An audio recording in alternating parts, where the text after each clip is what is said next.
પીર શબ્દ મુસ્લિમ ધર્મનો શબ્દ છે, તો પછી રામદેવજી મહારાજને રામાપીર શા માટે કહેવામાં આવે છે? રામદેવજી મહારાજના ભક્તો જાણે છે કે રામદેવજી મહારાજ રજપૂત પરિવારમાં જન્મ્યા હતા અને ભગવાન વિષ્ણુનો અવતાર હતા. મુગલ રાજાઓના ત્રાસથી મુસ્લિમ બનેલા હિન્દુઓ રામદેવજીના પ્રભાવથી ફરીથી હિન્દુ બનવા લાગ્યા હતા. મુસ્લિમ ફકીરોએ આ વાતની જાણ અજમેરના પીરને કરી.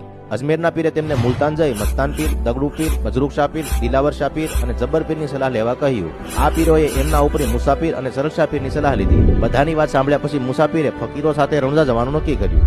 જ્યારે આ 5 પીરો રણુજા પહોંચ્યા તો રામદેવજીએ એમને સાંયે બેસાડવા તરત જ પીપળાના 5 ઝાડ ઉગાડી દીધા. એટલું જ નહીં, પણ જમવા બેસતી વખતે જેમ જેમ પીરો ચટાઈ પર બેસતા ગયા તેમ ચટાઈ વધુ એક પીર માટે લંબાતી ગઈ. વળી પોતાના જ વાસણમાં જમવાની ટેકવાળા પીરો એમના વાસણ મુલતાન ભૂલી ગયા હતા. એ પણ રામદેવજીએ ચમત્કારથી હાજર કર્યા. રામદેવજીના ચમત્કારો જોઈને મુસાફિરે કહ્યું કે આજથી રામદેવજી મહારાજ રામાપીર અથવા તો રામશાહ પીર તરીકે ઓળખાશે. આ રીતે મુસ્લિમોનો પીર શબ્દ રામાપીરના નામ સાથે જોડાયો. જો તમે રામદેવ પીરને માનતા હો તો ચેનલ સબસ્ક્રાઇબ કરી કમેન્ટમાં જય રામાપીર લખો.